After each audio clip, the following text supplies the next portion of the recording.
Dios les bendiga. Buenas tardes a todos ustedes. Quiero compartirles que estoy muy emocionada porque yo sé que hoy día es el día de compañerismo que ustedes van a tener dentro del programa de CBS, y pues creo que es una linda oportunidad para que ustedes puedan conocerse más y puedan aprovechar el tiempo para compartir un poquito de lo que Dios está haciendo en sus vidas. Es lindo tener un tiempo de compañerismo, pero no se olvide que lo más importante dentro de CBS es el estudio de la palabra. Así es que dele más tiempo al estudio de la palabra y a la discusión de lo que Dios ha dicho en su vida. Y pues también no está por demás el tener un tiempo de comunión entre ustedes como mujeres. Sepan que les extraño mucho y que quisiera y me encantaría estar con ustedes. Pero bueno, el Señor me está permitiendo compartir un poquito de lo que Dios está hablando a través del libro de Génesis con ustedes. Y me siento muy agradecida porque siento que todavía soy parte de este grupo tan precioso que Dios ha puesto en Paducah. Entonces, el día de hoy voy a tratar de ser breve para que ustedes puedan tener un poquito más de tiempo para compartir, pero hemos estado leyendo Génesis 10 y Génesis 11. Discúlpenme porque estoy un poquito, mi garganta está molestándome y tal vez va a escuchar mi voz apagándose a momentos. Entonces, hemos leído Génesis 10 y capítulos 10 y 11 y habla acerca del gobierno de Dios. Todo lo que pasó la semana anterior acerca con Noé y su familia, encontramos que en el capítulo 10 tenemos los descendientes de los hijos de Noé. Recuerde que Noé tenía 3 hijos, Sem, Cam y Jafet, que eran los 3 descendientes prácticamente de donde toda la tierra, todo el planeta Tierra volvería a establecerse. Y ustedes ven que ahí está toda esa lista de descendientes y ustedes pensarán, fue un poco aburrido tal vez leer todos esos nombres y todas esas personas que ni siquiera conocemos. Pero usted va a darse cuenta por qué es importante saber y por qué Dios pone eso en la palabra. Tiene una importancia y un significado muy interesante. Y es precisamente que nosotros vayamos viendo cómo las naciones se fueron formando, cómo la gente se fue ubicando. Si nosotros vemos la gente, los descendientes de Jafet, Moisés primero nos da 14 familias, ¿no es cierto? De donde tenemos un total de 70 familias, entre ellas las 7 naciones de los hijos de Jafet, que fue el segundo hijo de Noé. Y él dice, según los historiadores, se extendieron por Europa y Asia, desde el Mar Negro, el Mar Caspio, todo lo que es España, la parte de Europa y Asia. Después tenemos el grupo de Sem, que fue un grupo muy importante, porque recuerde que Sem es el padre de Noé, perdón, el hijo de Noé, que recibió la bendición, el primer hijo, el hijo primogénito. Y Sem es importante porque dice que era el antepasado de los hijos de Eber. Eber es el origen de la palabra hebrea para hebreo, y Abraham es la primera persona en las escrituras que se conoce como el hombre hebreo. Entonces, de Sem, que es el hijo primogénito de Noé, va a haber la descendencia de Abraham, el padre del pueblo de Israel. Entonces, este es un grupo muy, muy importante. Ellos son los que, con el tiempo, ustedes ven ahí en la palabra, dice que ellos fueron quienes inventaron el ladrillo, ¿no? Empezaron a inventar materiales para poder construir. Y ellos hacen el ladrillo, que es simplemente la arcilla endurecida. El método que van haciendo de construcción, van desarrollando muchas técnicas, y pues la civilización empieza a avanzar. Vemos también que la familia de Jafet también se extiende, ya mencioné de Jafet. La familia de Cam, toda la familia de él se extiende para lo que es Egipto y Canaán. Estos eran pueblos vigorosos y agresivos, los primeros constructores del imperio, y ellos eran los controladores del destino humano. En este grupo de Cam es de donde nace Nimrod. Nimrod era la Biblia le describe como un poderoso gobernante, era un hombre guerrero en la tierra, es representado como un poderoso cazador. Era un cazador, pero no solamente de animales, sino de gente.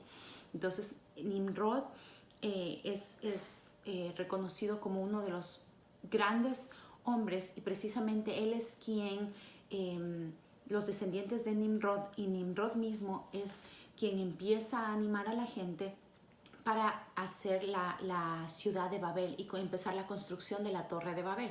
¿Por qué le estoy dando todos estos nombres y por qué los estamos mencionando? Porque la Biblia, al mencionarlos, está dándonos una idea de cómo las razas y cómo la gente se fue distribuyendo alrededor del mundo. Imagínense que tenemos tantos idiomas en el mundo. ¿Cómo empezó eso? Esa era una de mis preguntas cuando empecé a leer el libro de Génesis. ¿Cómo empezaron las razas? ¿Cómo empezaron los asiáticos? ¿Cómo fueron los indios? ¿Cómo se desarrollaron pues los indígenas de Latinoamérica, etcétera? ¿Cómo llegaron hasta allá? Esto es un origen que es bíblico. Y dice que de todos estos 3 personas, los hijos de Noé, se llenó la tierra y cada uno tenían características diferentes. Este nombre específico de Nimrod es algo muy importante porque él es quien empieza en el capítulo 11 lo que es la construcción de la Torre de Babel. Entonces vamos a pasar a ese tema. En el versículo 1 al 4 dicen: tenía entonces toda la tierra una sola lengua y una misma palabra. Y aconteció que cuando salieron del oriente hallaron una llanura en la tierra de Sinar, se establecieron allí y se dijeron unos a otros: vamos, hagamos ladrillo, cozámoslo con fuego. Y les sirvió el ladrillo en lugar de piedra y el asfalto en lugar de mezcla. Y dijeron: vamos, edifiquemos una ciudad y una torre. Estos hombres vemos que se dispersaron, y por la misma comunicación que tenían, por hablar el mismo idioma, por tener un mismo discurso, mientras estaban emigrando se dan cuenta y dicen: oh, establezcamos una ciudad aquí. Empecemos a hacer este lugar, esta torre hasta llegar al cielo. Ellos no querían construir una torre para llegar a la presencia de Dios. No, ellos querían construir un lugar que esté coronada por los cielos. La idea de ellos cuando dicen hagamos, vamos, hagamos, eso quiere decir que ellos estaban en unidad, que ellos estaban en un mismo pensamiento y que ellos se pusieron de acuerdo para crear una política, una unión, una comunidad, un imperio juntos para poder crecer y querer mostrar su autoridad sobre todas las otras naciones. El pecado del ser humano estaba en el corazón de ellos. Había orgullo, había soberbia, había el deseo de grandeza, el deseo de ser mejores que los demás. Entonces, Dios les dijo que vayan y se dispersaran, que se vayan por todos los puntos de la tierra y llenen la tierra y poblaran la tierra. Dios no les dijo a ellos: agrúpense en un solo lugar. Pero ellos decidieron recoger a todos y decir: no, vamos a construir la Torre de Babel. Ahí es cuando ellos empiezan la construcción de la Torre de Babel y empiezan a querer llegar a ser ese pueblo grande, esa sola nación, sin obedecer lo que Dios les había dicho. Mire que hay un dato muy interesante aquí que comparte Kathy en su estudio con las mujeres americanas, que me pareció importante decirlo aquí también. Según una revisión nacional online que ella hizo en el 2001, dice que habían miles de lenguas humanas que están extinguiéndose en el mundo. El 90% de la humanidad habla ahora 100 idiomas. Antes habían muchísimos idiomas. Habían más de 6.800 idiomas. Ahora, en la actualidad, el 90% del mundo habla solamente 100 idiomas. Es decir, de 6.800 se bajó a 100 idiomas. Al ritmo al que estamos yendo, va a llegar un punto donde la gente nuevamente va a hablar solamente 2 o 3 idiomas, a llegar a una unidad en pensamiento y a querer volver a ese mismo punto en el que se encontraban los hijos de Nimrod, a querer establecer un reino que domine sobre toda la tierra. Y va a haber un caos nuevamente, es lo que dice el Apocalipsis, ¿no? No está tan lejos de la verdad. Entonces, todas estas estadísticas tienen un motivo y tienen una razón. Satanás está siempre moviendo nuestro mundo de vuelta a una regla de un solo mundo, siempre en contra de lo que Dios dice. Satanás moviendo a las personas a hacer lo contrario a Dios.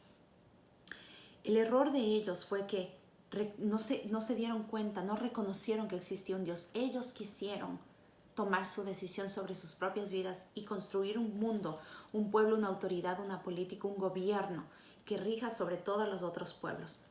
Pero el Señor no se quedó en el cielo nada más, sino bajó a ver a la ciudad y bajó a ver a la torre. Por eso dice acá en el versículo 5, y descendió Jehová para ver la ciudad y la torre que edificaban los hijos de los hombres. Y dijo Jehová, he aquí el pueblo es uno. Cuando él les había dicho que no, que se vayan y dispersen. Y dice, todos estos tienen un solo lenguaje y han comenzado la obra. Nada les hará desistir ahora de lo que han pensado hacer. Qué tremendo, como Dios nos conoce tanto y conoce al ser humano y dice, cuando algo se le mete en la cabeza, no van a desistir. Cuando el pecado ya, la tentación da a luz al pecado y el pecado está arraigado en el corazón del ser humano, nada le hace desistir. Solo el Señor puede cambiar un corazón duro y testarudo. Solo Dios. ¿Qué hace el Señor? Dice en el versículo 7, ahora pues descendamos y confundamos su lengua. Mire, recuerde que Dios no estaba solo. Dios Padre es en la Trinidad. Dios Padre, Dios Hijo, Dios Espíritu Santo. Conversa entre ellos, ¿no? Y dice, confundamos su lengua para que ninguno entienda el habla de su compañero. Y así los esparció Jehová desde allí sobre la faz de toda la tierra y dejaron de edificar la ciudad. Dios confundió la lengua de ellos. Mire, Dios les dice a ellos, vamos a confundirles, no van a poder conversar más, van a empezar a hablar y no se van a entender. Y así lo hizo. Ahí es donde aparecen todos los idiomas. Esa es la manera en que Dios hizo que el ser humano se esparciera sobre la tierra y podamos tener lo que ahora tenemos, las razas, los diferentes idiomas, las diferentes culturas. Mire, no es nada difícil de entender, pero habían pasado 100 años después de la inundación, según la genealogía que leímos, y el ser humano volvía a pecar.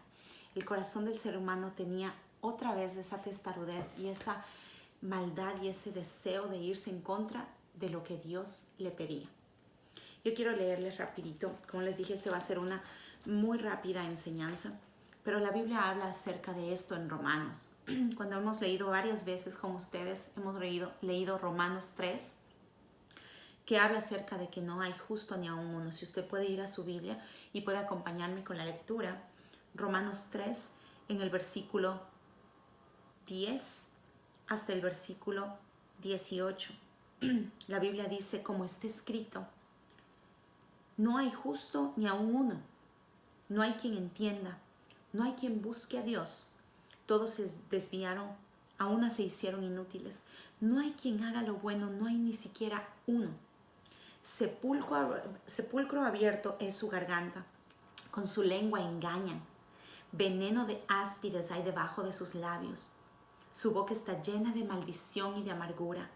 Sus pies se apresuran para derramar la sangre.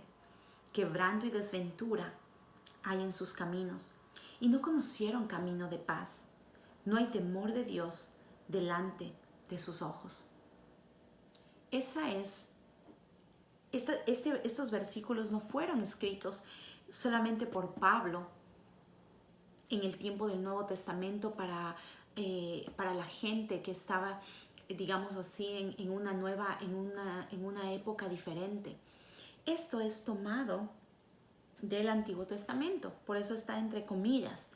Está puesto, si usted ve, tiene una manera diferente de ser escrita que los otros versículos. Eso quiere decir que lo tomaron literalmente de un párrafo del Antiguo Testamento. El ser humano siempre, el pecado del ser humano va a ser el mismo. No importa la época, no importa el lugar, no importa las circunstancias, el pecado del ser humano siempre ha sido el mismo.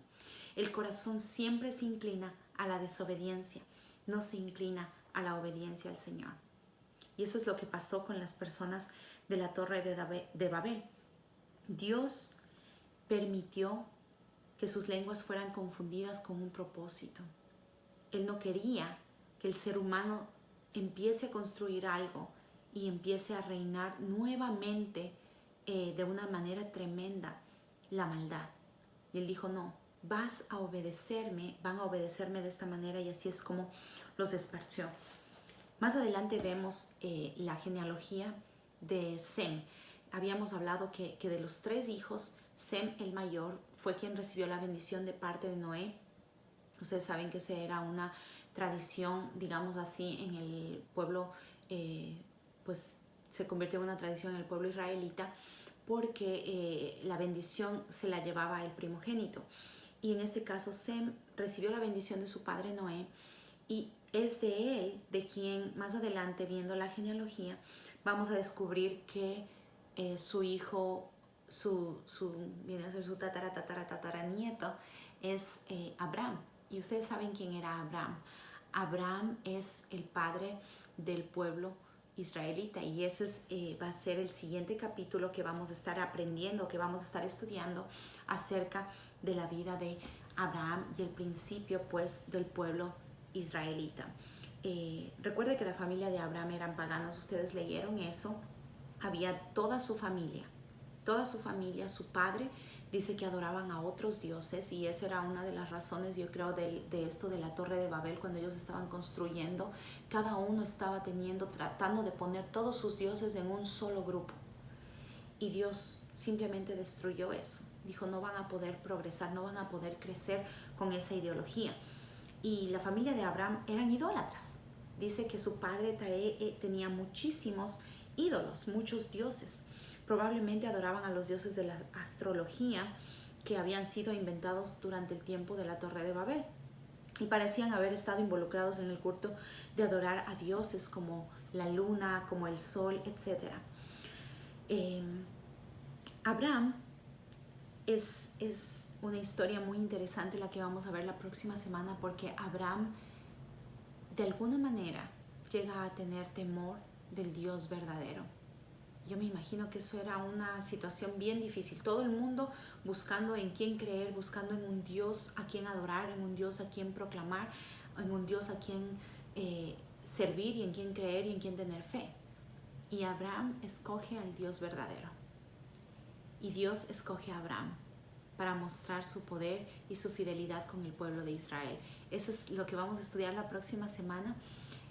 Como conclusión, quiero decirles que esto me llevó a pensar muchísimo en mi propio corazón, y espero que usted también se haya llevado a pensar en su propio corazón. Nuestro corazón no es diferente del corazón de aquellos que estaban construyendo la Torre de Babel. No podemos decir, wow, ellos sí que eran pecadores y terribles, como estaban queriendo irse en contra de Dios. Todos los días, mi corazón y el suyo quiere irse en contra de la voluntad de Dios. No queremos despertarnos temprano a leer la Biblia porque, ¿por qué? Tengo que dormir más, trabajo muy fuerte, ¿no? A veces pensamos que le hacemos un favor a Dios yendo los domingos a la iglesia, que le hacemos un favor a los pastores o a los hermanos yéndonos el domingo o dándole la ofrenda al Señor. Dios no necesita de nosotros. Dios no necesita de nuestra ofrenda ni de nuestra asistencia. Nosotros necesitamos de Él, porque nuestro corazón sin Él está totalmente vacío, totalmente destruido. No tenemos esperanza. El pecado se enseñorearía de nosotros y nos haría seres humanos terribles en este mundo, que no aportarían nada bueno. Pero gracias a la misericordia y a la gracia divina del Señor, podemos ver que Él, a pesar de la maldad de la gente de la Torre de Babel, a pesar de su corazón totalmente alejado del Señor, Dios nuevamente encuentra su fidelidad en el corazón de un hombre, y ese es el hombre, ese es Abraham. Él encuentra, esa es mi pregunta ahora, Él encuentra esa fidelidad en usted. ¿Es usted un corazón donde Dios puede morar? ¿Tiene usted un corazón y un lugar dispuesto para que el Señor haga empiece su promesa o cree su promesa o su fidelidad en su vida? ¿Está usted dispuesta a eso? ¿O quiere usted ser parte de ese grupo que simplemente no quiere obedecer al Señor? Es una lucha, es una decisión que usted la ha tomado. Si usted ha tomado la decisión de seguirle al Señor y seguirle a Cristo, permita que su corazón se doblegue cada día al Señor a través del estudio de la palabra. Es la única manera, a través de la oración, a través de compartir con otras personas, alabarle al Señor. Levántese el domingo con ánimo, a alabarle a su Señor, no porque le estén preguntando ¿por qué no viniste? No, sino porque mi corazón necesita alabarle al Señor y darle gracias por todas sus maravillas, por las cosas grandiosas que Él ha hecho en mi vida esta semana y todos los días. No deben empujarme, yo sola voy, porque quiero hacerlo, porque mi Señor se merece todo, mi alabanza, mi tiempo, todo lo que yo soy, se lo merece Él. Ponga su corazón delante de Dios, examínelo, permítale que el Espíritu Santo lo examine y deje que Él le dé una respuesta. No hay nada más precioso que ser examinado por el Señor y saber que Él está haciendo de nosotros cada día nuevas mujeres. Que el Señor les bendiga, les abrazo muy fuerte con todo mi corazón. Sepan que les amo mucho, les amamos mucho como familia, siempre les pensamos y están en nuestras oraciones. Que el Señor les bendiga y disfruten su tiempo de compañerismo. Amén.